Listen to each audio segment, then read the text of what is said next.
Hello, everyone, and welcome to Conduito's first case study webinar that we are hosting with Sovereignty First.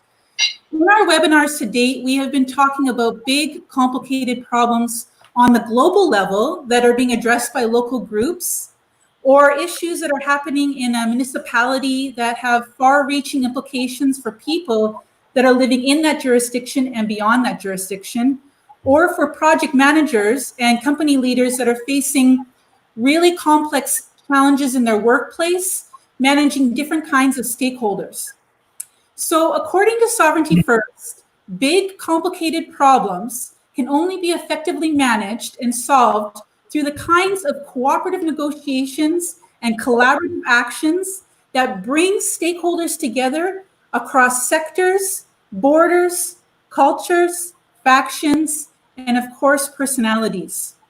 Sovereignty First teaches leaders and pre-negotiations third-party stakeholders, which are also called conveners, those who convene stakeholders, that effective negotiations and collaborations occur when four conditions are in place.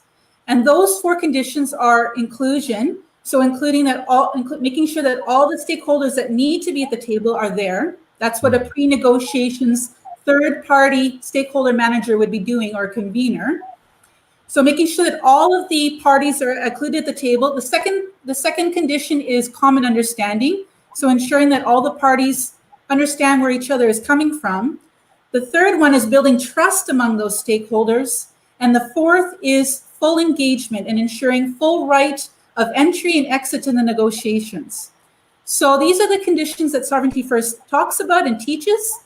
They help people build these four conditions through stakeholder management framework that is called the Solution Accelerator.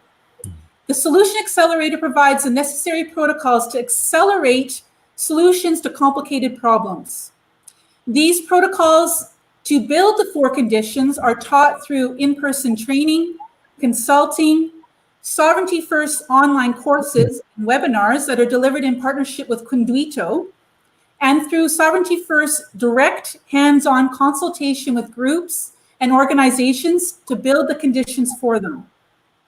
So today on the show, we are welcoming Mouctar Diallo, who will be speaking to Sovereignty First CEO, Dr. Eric Wolterstorff, about how the protocols and methods of the Solution Accelerator can be applied to the work that Mouctar and his organization are planning in Guinea and West Africa.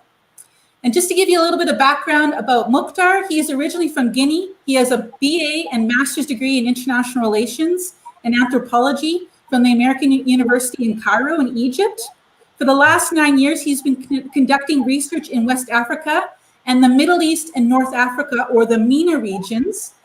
He is currently a PhD candidate and instructor at the WITS School of Governance and visiting scholar at the Center for Defense and Security Management, both in Johannesburg, South Africa. Diallo is also an adjunct professor in the American Studies Department at Syracuse University in New York.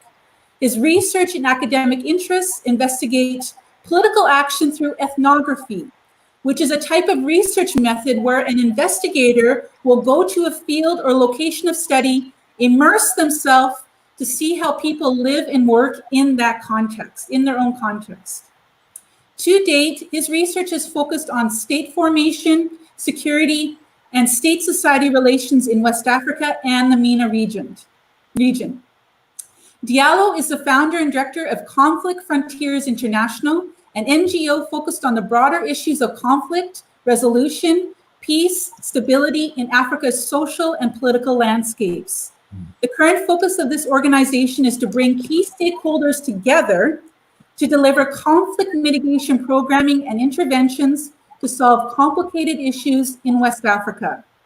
For this webinar, Mouctar will first outline his background and his work with Conflict Frontiers International, and then Eric will be invited to outline to Mouctar how the protocols of the Solution Accelerator can be used to help Mouctar bring key stakeholders together to create the most effective security-related programming for various regions in West Africa where Mouctar would like to work. So welcome to both of you. I'm going to disappear and let you carry on the conversation. Thank you. Hello. Hello, Dr. Eric. First thing I want to say is that thank you very much for this opportunity.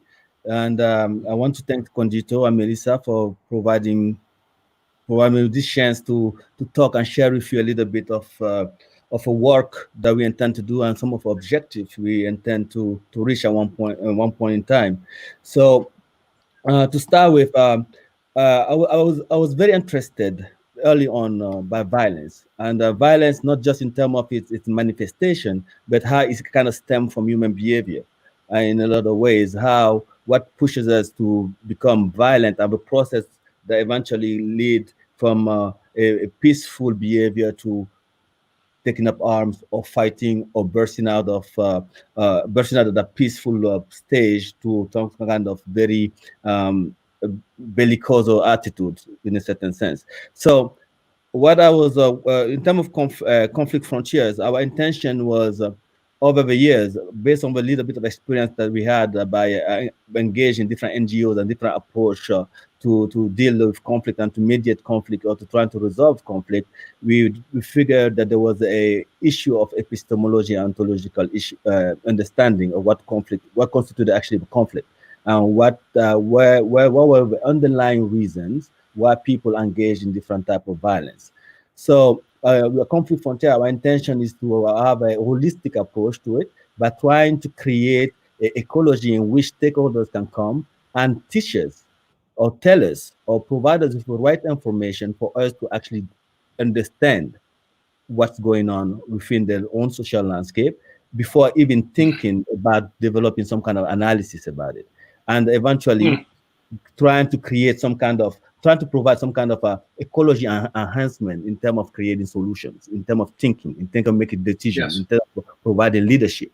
All those different elements are key ingredients in trying to create some kind of stability, and not just any type of stability, but a rentable stability with like rentable discipline among the community. So in a brief, that's what we intend to do. That's our objective.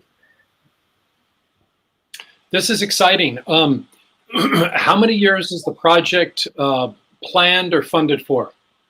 Actually, the project, we have been working on our own on this one because we didn't want to depend on somebody in terms of funding and be conditioned to develop a particular type of approach. So we have been working on this for the last 3 years with few people that I've been engaging with, and there's no funding so far. Okay. Because we are funding ourselves. So good. And I keep saying good because not because that you don't have funding, not because of that. Absolutely. But what tends to happen is that the funding is often short term. Absolutely. And when you're thinking, you know this very well, thinking about things like a relationship between a society or a state and different forms of violence and nation building, state building, society building, the time frames are generational. So really the question is what can we get done with this current generation? What can we do with this current generation of older adults, with younger adults, and with children, and with the children who will come in the next 20 years? So we've really got 4 different age groups that we can think about what happens during this next 20 years. And a project that's funding for 2 years or 3 years or 5 years is going to want results within that time period. Absolutely. And it's like growing a garden, and you can't make the tomatoes grow faster than the tomatoes are going to grow, right? Absolutely. Absolutely. So this is why I'm pleased that you have a commitment that is not tied to the money. Yes. Because this is essential. So I apologize. Please continue. Thank you. No, absolutely. Because this is actually the biggest lesson we learned. In a sense, money itself, the funding itself become a catalyst to actually to disorient the ontological reality, epistemological reality of what is supposed to learn and deal with. Because the framing of a knowledge itself, the production of a knowledge that you are trying to get at is influenced deeply by the objective of those that have funded it. And sometimes even further, it becomes a source of violence among NGOs themselves. And that becomes some kind of iron cage in certain way in which you cannot have a mobility that is required, vertical and horizontal mobility that is required to access particular type of informations. That are very key to providing a solution. Yeah. Yes, yes, yes. One could make the argument, I would make the argument, that the US and international money that went into Iraq after the United States invaded Iraq, or in Afghanistan after the United States displaced the government there, that the aid money from international, multinational organizations and from aid agencies have done far more damage to the societies than actually invading with troops and throwing over the governments did. Absolutely agree.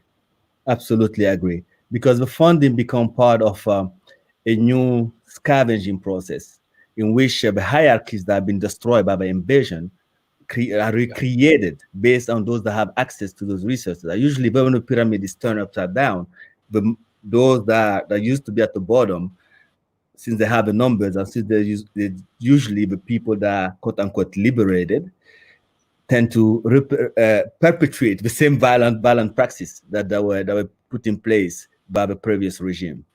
So absolutely agree with you in that sense.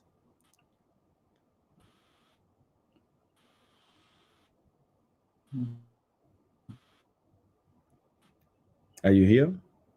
Okay. Can you hear me? Yeah. Yes. Can you hear me? Yes.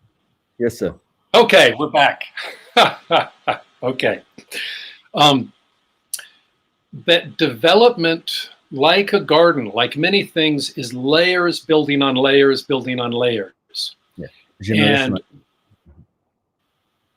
And massive disruptions that happen with outside money or with outside power or with revolution, with any of those things, disrupt whatever social infrastructure is in place and will tend to degrade the society and can throw it back years or generations.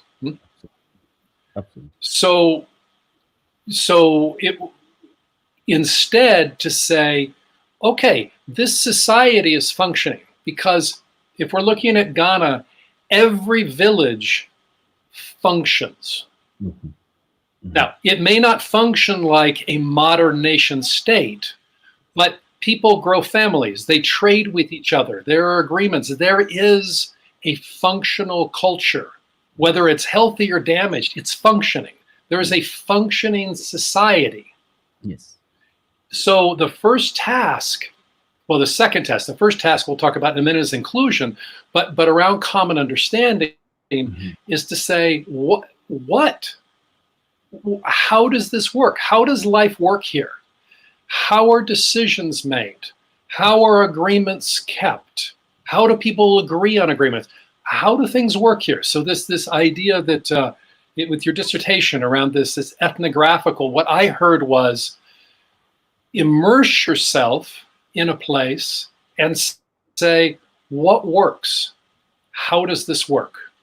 Yes. Because unless we know this, we're guessing, we're blind and just throwing things against the wall if we don't know this. Absolutely. To be honest with you, is even pushing that idea further of how things work is how at the beginning you can actually participate in the way it is actually working. So the practice itself is extremely relevant in absorbing the type of knowledge that nobody will actually tell you. And but that require coming in with such a level of open-mindedness, or such a level of accepting a certain type of common understanding that is framed within the context itself, not with a lot of baggage of some kind of misunderstanding sometimes that we come with when we enter the field. The entry of the field itself is critical in terms of allowing this kind of knowledge to be provided to you. Yes. Okay. What I would like to do, if with your permission, if it feels right, is for us to talk a little bit about the implications of this for inclusion. Yes. And then we explore this idea of inclusion and what it means and what it doesn't mean. And if that fills our time, that's good for today. We can talk another time. If it's easy, then we go on to another thing. Is this all right with you? Absolutely. Thank you, Eric. Okay. So I'm going to maybe I'll make a statement, and then if you disagree, we talk about it.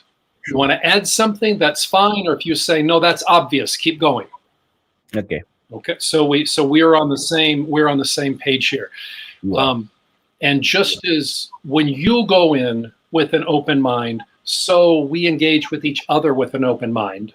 Absolutely. Because you know things I do not know, and I know things you do not know. And if we can come together, well, this could be very nice. Yeah? Okay. Absolutely. Great. There is a romantic idea that is impossible, and it's irrelevant because it's impossible whether it's good or bad, that somehow the international community can be moved out of Ghana, and then Ghana can find its own path in the world. And it doesn't matter whether this is good or bad, because this is impossible.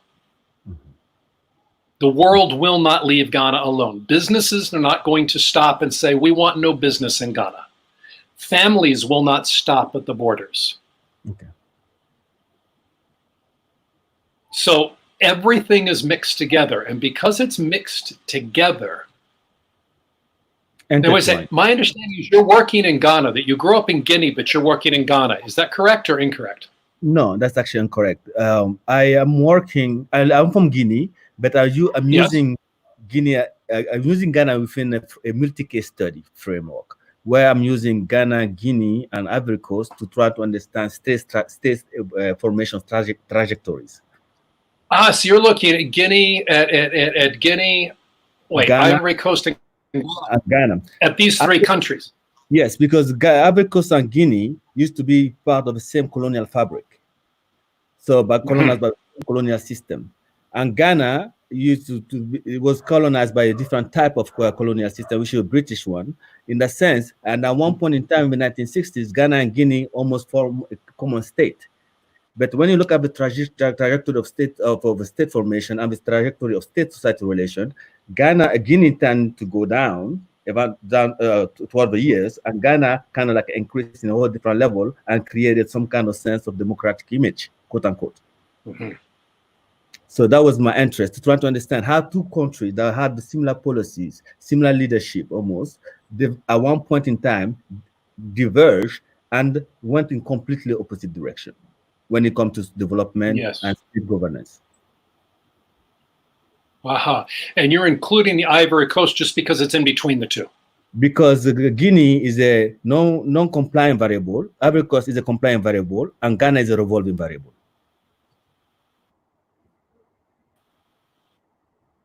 Okay.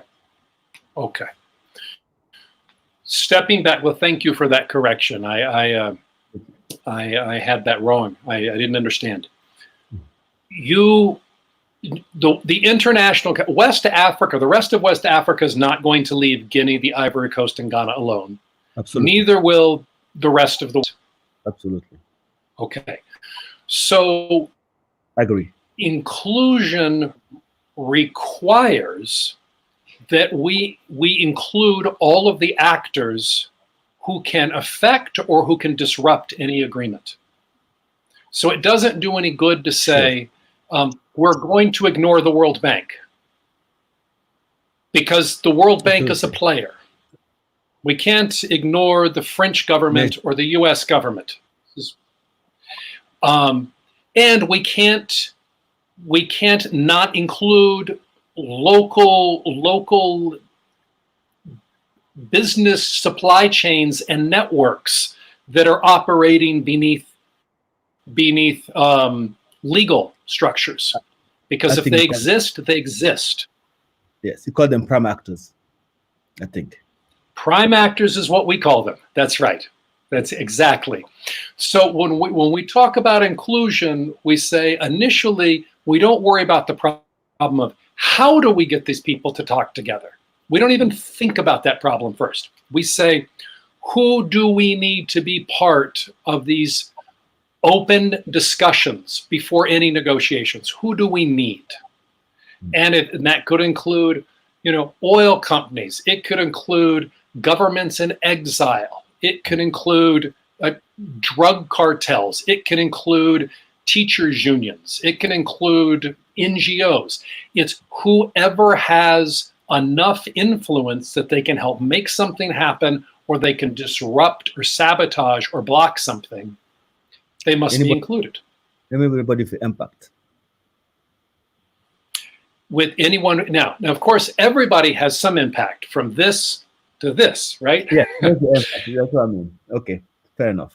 That's right. So, but what we have to draw a line, though, I agree with you. So, a question that we would have, and a question I would have for this project with your organization is, how many organizations could you convene? Now, I don't ask you to answer that right now, because even what does it mean to convene? But let's say the answer is 50. So the challenge then is, what are the 50? So to know the 50, you've got to have 200 or 300 ranked in influence. Yes. So that's the first thing. A map. A map of that. And the second thing is, who can possibly make that map? Who can know this? And our argument is, there is no institution in the world that has the academic knowledge, no matter with how much money, to be able to answer that question. It's too many actors from too many different sectors, different countries, different cultures, all interacting, that the only way that that can be found out is they know each other. So what we suggest is, instead of, you of course need to look through and do a rough ranking yourself. You've got to do that in order to do your work. Yes. But if you want a reliable ranking that will build trust among the prime actors, you ask them to assess each other. And when they have to assess each other for influence, as well as motivation, now they begin. I'm waiting for you to come back on. We're both off. Okay, I'm here. So it's a very different thing now. Can you hear me? Yes, sir. Go ahead, Eric. You froze. I think I'm moving. I think you're frozen, Mouctar.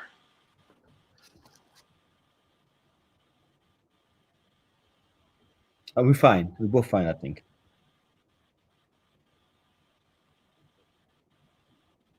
Okay.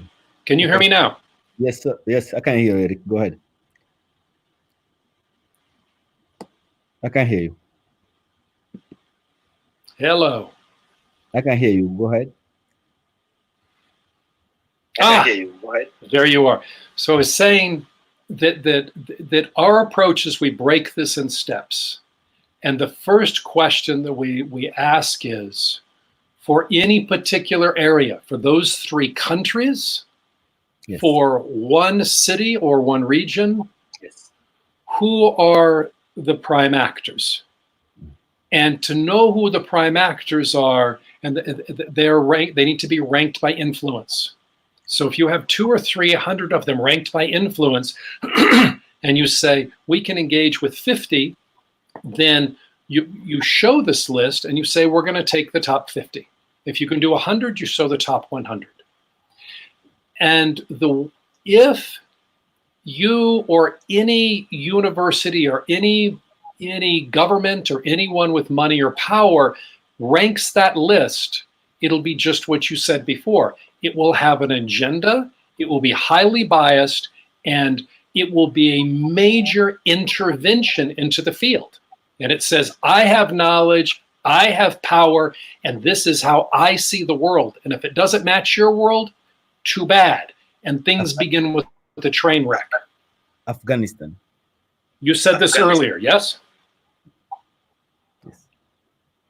That's Afghanistan. So what we do about that is we go to interview, we go to each of these prime actors in person or by Zoom, sometimes with,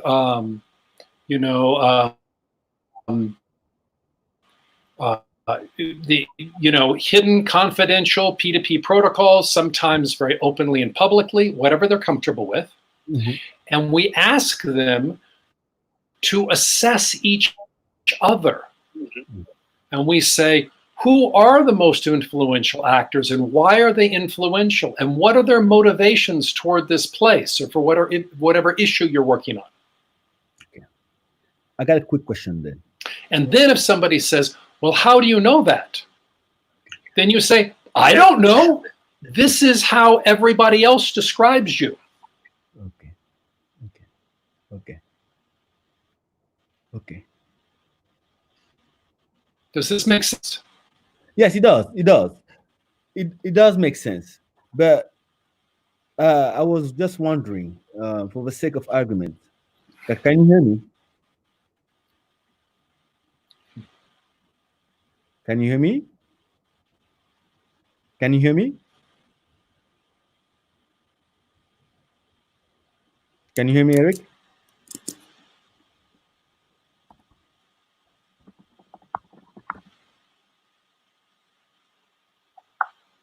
There you are. Okay. Okay. For the sake of argument, so what do you think? I just said a lot. What are you thinking? I was wondering, in terms of the assessment, how do you deal with the ego effect? Oh, sure. We expect. Please. Yes. Say more. Because I was just wondering, because the method, either per Zoom or in person, all the different methods will have a certain effect on the accessibility or the truthfulness of the assessment. Because I think if you meet the quality of assessment, self-assessment, if it is not, how can I put this, transparent enough for people to understand actually who actually has real power, what's the position of each prime actor, it becomes you get the unwanted effect of actually enhancing conflict among these actors. Yes. So I was wondering. 2 things. The first, yes, 2 things. Okay. One thing is we expect that many of the respondents will either be lying because they're telling us what they think we want to hear, or they're lying in a particular way that they want to manipulate the perception of the situation. They're lying to weaken other parties who they don't respect, and they're lying to improve the standing of other parties. So for them, it's not, we don't expect that people to come in to say, I want to say reality as I perceive it. I want to say truth. We don't expect that. We expect for all of these different positions to come in and they begin to balance each other out. Once we've got 50 or 100 perceptions, then we find that some people lie. Let's say if you ask me to assess 50 organizations who I know. So maybe I'll lie about 5 of them who I hate, and I'll say terrible things about them. And I'll lie about 5 of them that I love because I really love them. And the other 40, I don't care. I'll just give you some information. It doesn't matter. That's where we're getting the good information. And so when enough of this comes together, you can see the answers like in a restaurant review through an app and, through a phone app like Yelp or something, where you see some people say, this is the best restaurant in the world. And you say, oh, their mothers wrote this. And others, they say, it's filthy, it's disgusting, there are rats running around the kitchen. And you say, oh, this is the competition or an ex-boyfriend or ex-girlfriend. And we throw those away and we look at what is in the middle. This is why we need many, many assessments from many prime actors. So, okay. So we can find the middle. So capturing a to have a better glimpse of the true architecture of power among the actors. Yes. Yes. And numbers are our friend. The smaller the numbers, the more concentrations of established power, whether it's financial power, academic power, military power, the more the distortion. Once we start getting more than 20, 40, 60, numbers overwhelm it. And we start to get really good information starts to emerge. The constellation emerge. The shape of the constellation emerge. So there's a fluidity to the way power circulates. Yeah. Okay. It's fuzzy. It's fuzzy, but it is enough to act on. Yes, to have a more than good enough to act on. The watermark. Yes. That's the first. The second is that we offer confidentiality in the discussions. So we list what organizations we spoke with, but we disaggregate, we separate what organizations we spoke with, who participated in the interviews from all data. And so we aggregate the data, we organize it, and we present it, and we share transparently how we organized it, how we present it. We're completely transparent about that. And we say, here are the organizations who participated, but they are kept completely separate. Now, that works if the interviewing organization, if the convener is trustworthy. If the interviewer is trustworthy, you say, I believe that if we all come together, that we can solve this problem. I'm not attached to any particular solution. And we demonstrate that over time, that we will talk to anybody and we will aggregate and present the data. What happens after doing this for a while is people say, you really do believe in this process. You believe that if we all come together, we can work this out. And we say, yes, we've been saying this for months. We've been saying this for years. And they say, okay, then, good. Maybe I can trust you.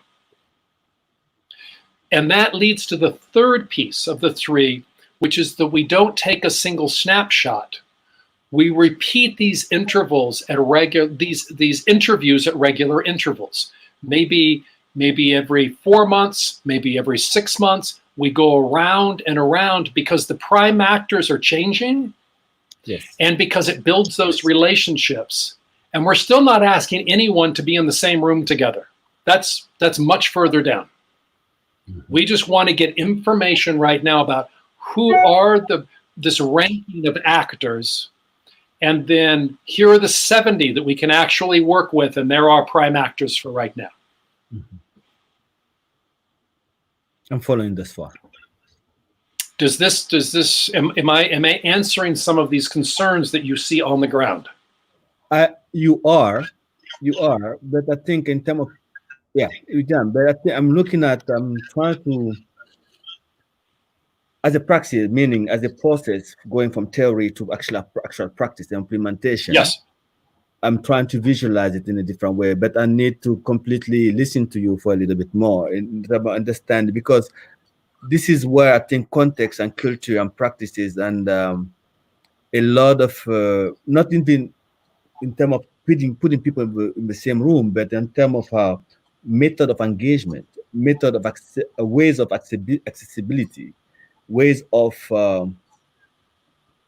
allowing the proper opening up of an individual being interviewed kind of concern me a little bit. But in terms of overall idea, the approach, I absolutely agree with you.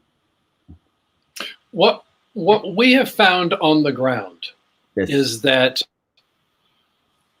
we have to work for a while to get one person who trusts us enough to investigate us. And they investigate us, and they call other people, and they meet with us, and they have meals with us, and they learn about the process, and this goes on for a while. Yes. And at a certain point, they say, okay, this works. And now I'm going to call 6 other people. And then all of a sudden, 6 other potential prime actors that it was very difficult to talk to say, yes, please come have tea and interview me. And then we talk with them, and we are respectful, and we listen, and we bring the information, and we are transparent about it. And they say, oh, we'll call some other people.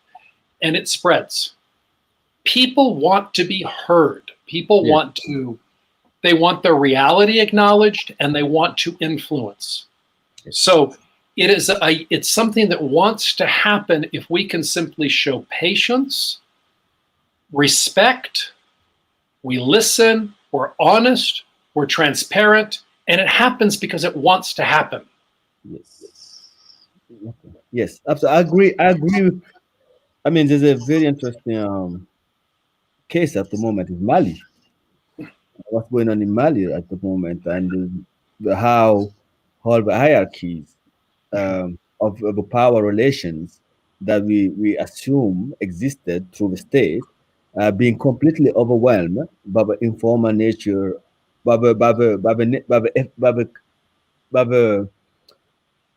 real power, informal power that existed within the society.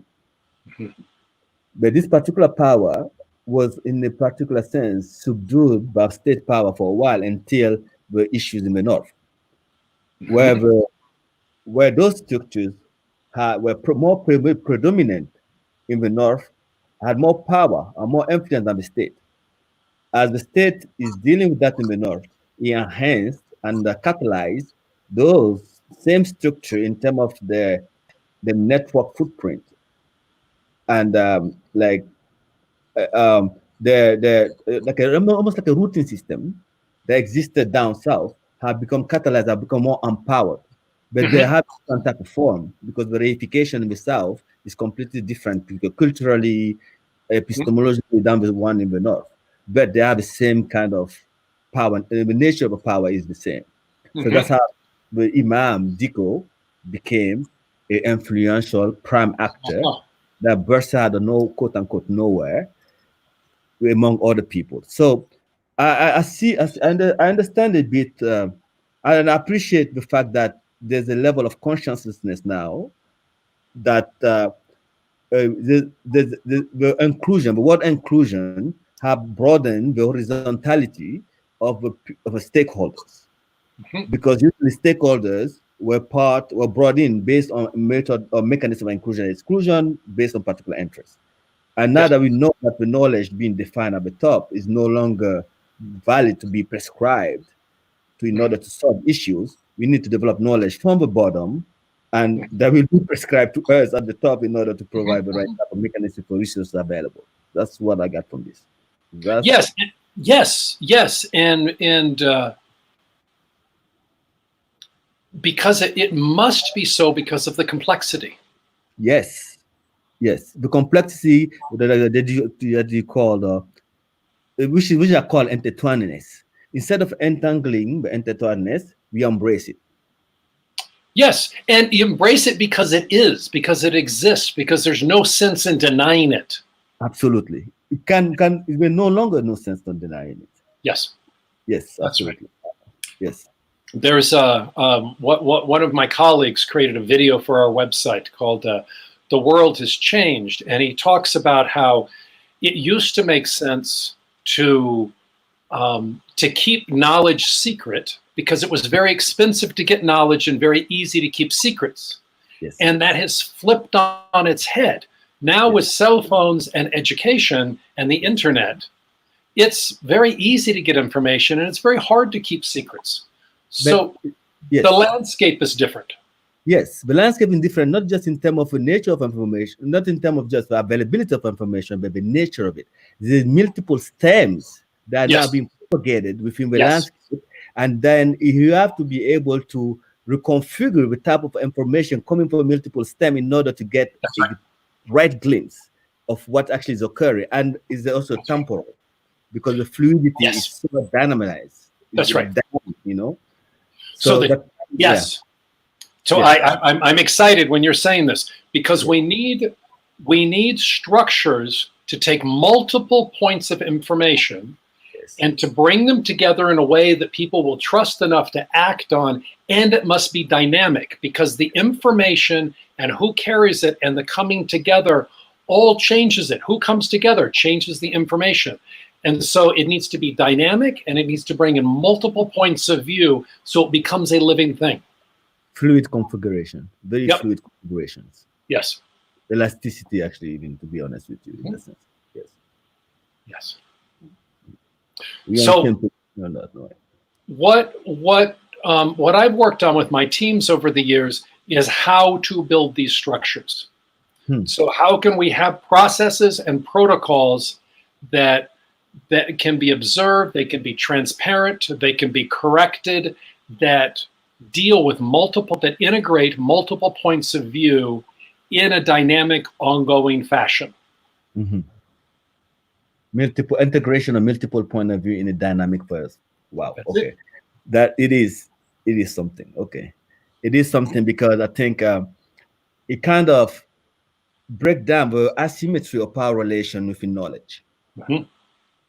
It takes away the hegemonic nature of prescribing knowledge, and which have been a fundamental problem. Actually, which have been a fundamental when you even think about mechanism of colonization, mechanism of conditionalities, the adjustment programs, all those different things that have been applied, these different techniques of subjugation or exploitation that are now finding themselves so rigid because the landscape is extremely fluid. So the crack in the landscape. Yes. Rigidity is no longer valid in the kind of landscape. So how to find the right solution for that kind of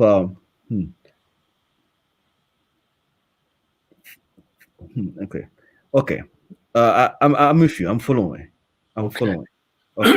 So a different way. Let's take your idea of the triangle earlier. It's been flipped up and it's upside down, like you were talking about after that can happen after a government overthrow, or when money comes in from the outside. Sure. The most established powers and structures. So think about things like, the U.S. intelligence services and the amount of information they have, the amount of money, the amount of tremendous expertise. Sure.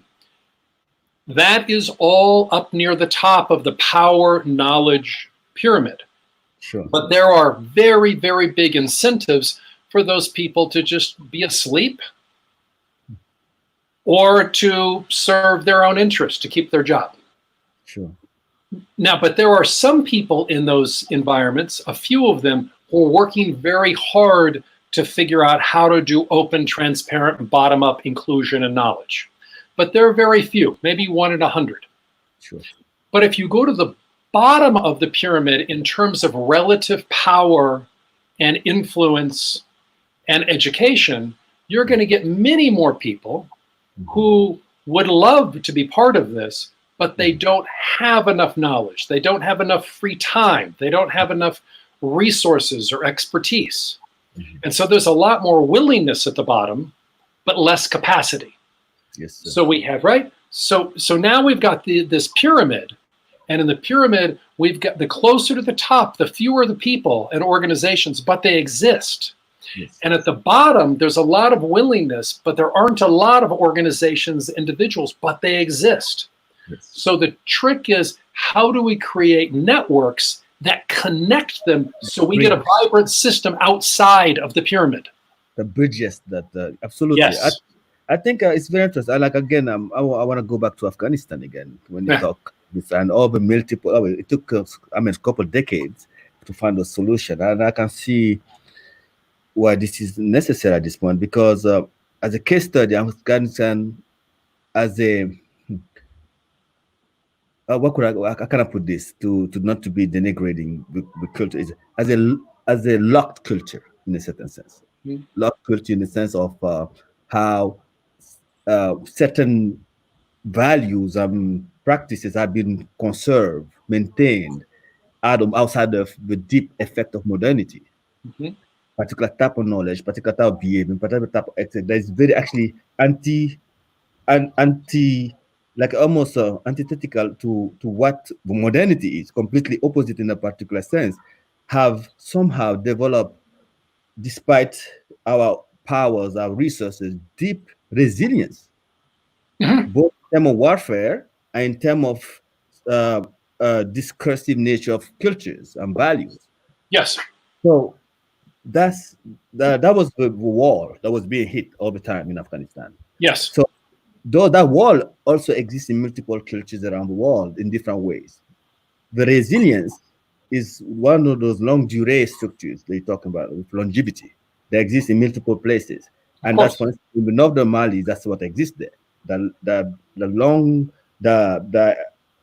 structure that have been embedded within the margin of a state where it haven't been very influenced, that is now reviving some of its tentacles that exist in the south that have been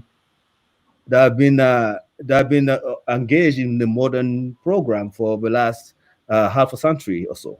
Yes. And this is happening everywhere. It's not just there.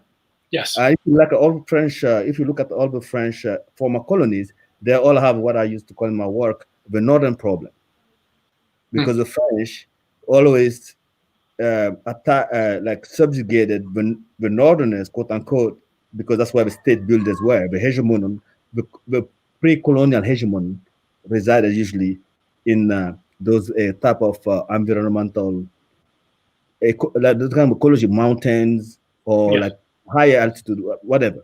And when the state was put in place, the colonial state, the person in the south, which usually tend to be close to the ocean, took over, but they used to be at the bottom of the pyramid before the colonial system started. Mm-hmm. And now that's the state have been weakened in between the West Africa, and the binding system is is being released in a certain sense. So the hierarchies are reshaping themselves in different way. The popular nature of a hierarchy is still in the north, but the modern state-centric is still in the south. And this is the friction that we are seeing in a lot of states currently in West Africa. So I understand that absolutely those at the top of the pyramid are in need, actually desperate need to understand now those that have been excluded, and they have to bring them in. Yes. But what I'm concerned about now is how you take away the adversarial mentalities, because they have cultural memory. Yes. Very deep cultural memory, very deep, and they have been transmitted because the discursiveness of a praxis of subjugation and exploitation, and they have affected a discursive type of resilience that had its own practices. Yes. So that's my issue now, because I absolutely agree in a general sense, in a global sense, that the approach that you're developing is actually that's the point of departure. But in terms of a mechanism, the collective data, talking to people, accessibility, developing the network, identifying those out there, I think the resilience effect will still be present. The interfaces of resilience will be difficult to break down if there's not a. What I'm trying to say basically, in terms of conveners, you will need exceptional individuals that have. Yes, and the better the process, the less exceptional the convener has to be. I agree. Okay. So the process as in protocols. Yeah, so then that's it. Okay, I go forward a little bit with it? Yes, sir. Okay. So the first task is to figure out who are the prime actors. Mm-hmm. And that requires multiple rounds of interviews with more and more of them.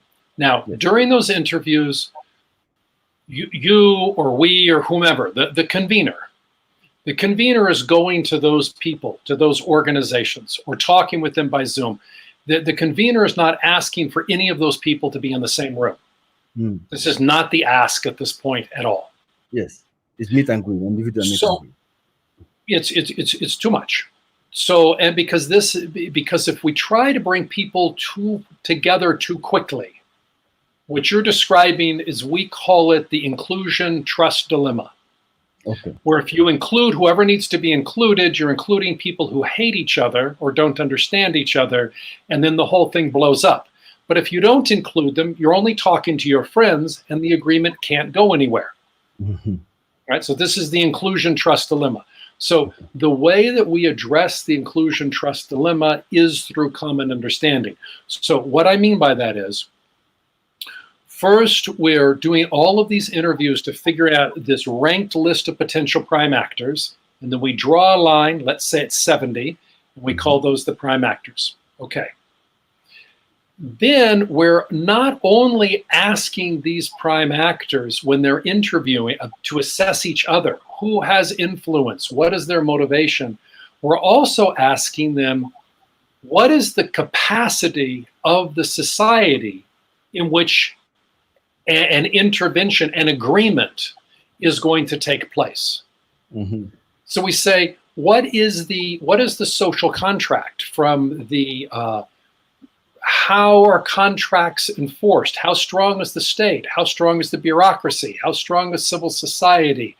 How strong is the economy? So we ask those things. Then we ask in terms of the society. We say, how innovative is the society? And what is the sense of history? What are the values around history and ethics and art that show up in a culture that says, this is how we live together. This is who we are and how we live together. And then we also ask about religion. Is religion a primary force, a secondary force? Are there competing religions? And are the religions very, very local, or are there large national structures? So we ask about that with society. And then finally about culture, we go to culture and empathy and identity. And we say, what is the sense of identity? Is one sense of identity the family? Is it the village or the city? Is it the region? Is it the state? Where do people, when they have to have a pull between their loyalties, what do they choose? Or how they navigate? Yes. Not choose, necessarily choosing.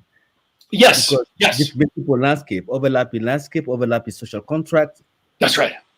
That's absolutely right. And a person may say, this is my feeling, but this is not how it is with people around me. Mm. Yes. And what groups are marginalized in a society? And what does it mean that they're marginalized? Mm. A theme more and more is, what is this relation between the sexes? And what is the role of men versus women around things in society and culture and politics? The economy of tolerance. Yes. And how are children raised? This can be a main source of empathy or violence, depending on how children are raised, right? So we look at these aspects of culture that are usually really quite hidden.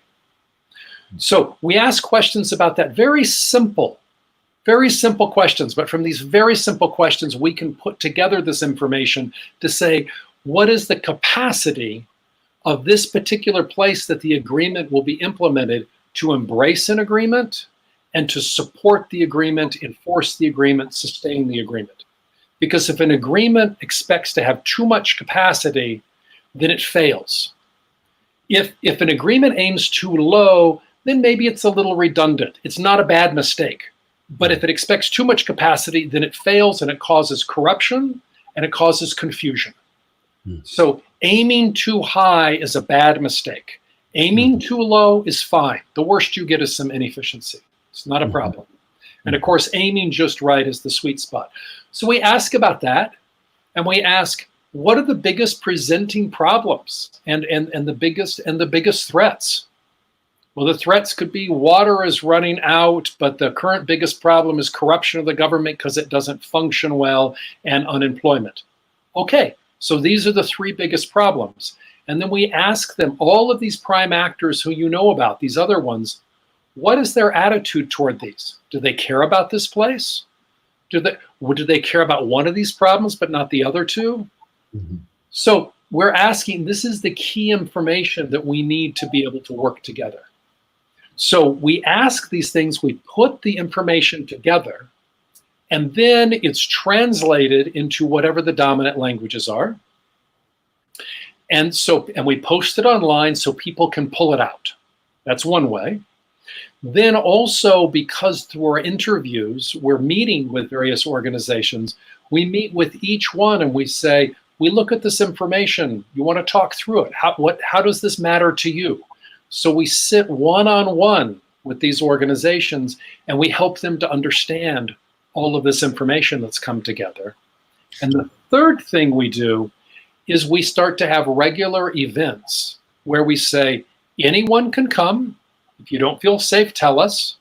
Anyone can come, and all we do at the event is we walk through the information and what we've learned. We offer people food, a place where there's many meeting rooms so people can informally meet. Mm. And then the last thing that we do is we say, if unemployment in the southeast corner of Guinea is the main concern for one NGO and a government agency and 2 businesses and 3 local leaders, then we have a little party. And we just invite people from those groups. We're not trying to negotiate anything. Our thought is first people meet each other and trust networks form. And once trust networks form around a common problem, then action networks form.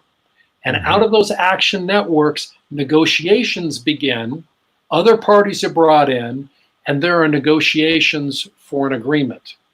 So we again see it like a garden, that these things want to happen. If we simply set up the conditions, it will happen. But without the conditions, it's not going to happen.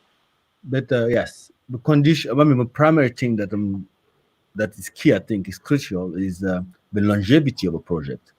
Because it will take a lot of persistence and passion to engage this kind of process. Yes. It's not that it's not feasible. It's absolutely feasible if you. I'm talking based on the little bit that I know about being operating in the field around this area and other places, and I know in terms of developing the trust network, it's very enduring. Yes. It's very enduring, and then moving to trust network to the action network, which will take. That's actually when the process becomes extremely more politicized in a lot of ways, because that's when the real impact comes, because at the beginning it's very a lot of diplomacy going on. And then in terms of actually the negotiation, I think that's the best part, because anyways, I think the negotiation is going on already from the beginning of the trust network. Of course. Because these are not like phases that go together. The parallel, the simultaneous, and they are stopped before the paces are different and goes on. So the monitoring process for this thing, or this kind of project, is also something. I think that's where the richness comes from, to be honest with you, in terms of accumulating data. They need to be self-governing. Yes. If they're not self-governing, there's no way that they can possibly work. And Elinor Ostrom, the economist and political scientist, has literature on this that I will share with you. And there are people who are forwarding that work. David Sloan Wilson, through Pro-Social World, is sharing these findings. So I will share those materials with you, as well as another work that is happening a bit to the east of you. Some very good work is happening, but we can talk about that later. Sure. We're at an hour. We've just scratched the surface. Barely. It's actually it's fascinating. It's because I think what's fascinating is your open-mindedness. So the open-mindedness that you're advocating is actually reflected here at this point, because so it is very interesting. So thank you for that, and it kind of like we create a different dynamic of understanding. Thank you so much. Oh, here's somebody. Yes. Yeah. Okay. So can you read this question here, Mouctar, from? Yes. From Yes. Since the reform-minded tend to be scattered across the power structure chart, how may one readily identify who are one's fellow advocates for change Are there certain patterns, heuristic of notes? Do you want to answer this, or would you like me to? Please go ahead. Okay. I'll follow up. So they're really good question. Mm. One part of it is it needs to be transparent, open. The information needs to be shared online. And there is no way to avoid picking up the phone or traveling and reaching out to create relationships with people. So when journalists create stories, they have to go out and knock on 50 doors before somebody will talk with them. And of course, when salespeople have to create new relationships, they have to go out and they have to find those people and get in front of them. And most of those people say no, and some of those people say yes. So there is no substitute for doing research, picking up the phone, calling people, setting up meetings, talking with them over and over and over until you find enough of those people. And most will say no. Some will say, not me, but I can connect you with somebody. And some will say, where have you been all of my life? There is no substitute for that work. Yeah. What do you think? I will just push that a bit further. I agree with that. I mean, that's within a particular reality. I mean, having access to internet, all those having access to phone. But I think when it comes to my particular context, that's where I think the ontological turn comes in. Is you need to go even deeper in terms of a dissemination of the information. You need to actually understand the ways by which people actually access the information and people actually absorb and digest information. For instance, we have a saying in West Africa, I mean, it's not because somebody doesn't have a running water or the toilet, indoor toilet, that the person doesn't have power or money. You can find somebody in the northern Nigeria that probably have a few donkeys and a few things, but the city probably in $1 million somewhere else, without even knowing. So how do we access a person like that? Who doesn't have those kind? I'm just saying at this point, we've got this kind of idea that we have, Eric. It would be interesting to develop other kind of not social, like other kind of cross-disciplinary approach attached to that in order to enhance, for lack of better word, penetration or accessibility in terms of providing knowledge.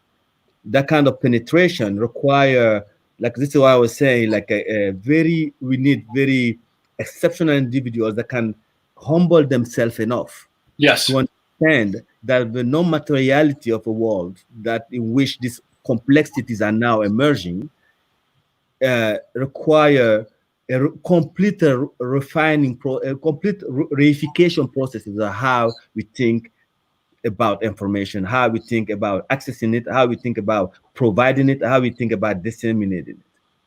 That's right. And I want to add on to that. It's that at the same time, we build processes where multiple points of information can come in and respond dynamically. So this is very fast. But paired with that is we have a presence in the field that says, we're going to work on this process for the next generation. And people see us and we build trust over time. So sometimes 2 years will pass, 3 years will pass, and then somebody will say, tell so-and-so I'm willing to have a conversation with him. Why? And then you sit down and they say, I've been watching you and your colleagues for 3 years. I've decided it's okay to talk with you. 3 years. And now they're willing to have a first conversation. This is normal, right? This is normal. So in most places, in my experience. So that has to happen too. Okay. Yeah, I mean, this is why I was talking about the longevity of a project and how key it is to, particularly if you're looking for funding, if you're trying to implement something like that, the resources to involve into this is like the sustenance that is required in order to break through.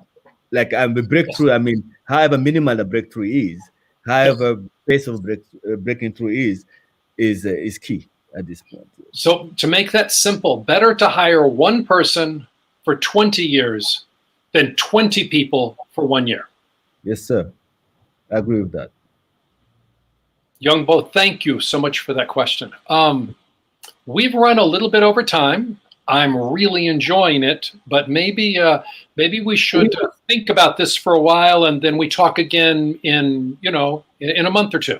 There's a lot to digest. Absolutely. Thank you, Eric. Thank you so much. Thank you, everyone. Thank you. So to those of you who are watching, thank you for participating in this webinar. We will be having more case study webinars in the future with Eric and other people bringing fascinating stories from their line of work from a specific context, so that Eric can talk about the Solution Accelerator protocols in different scenarios. So thank you again for attending. Thank you, Mouctar. Thank you, Eric, for participating. And we'll see you again soon. Cheers. Thank you. Have a wonderful evening. Bye. Bye-bye.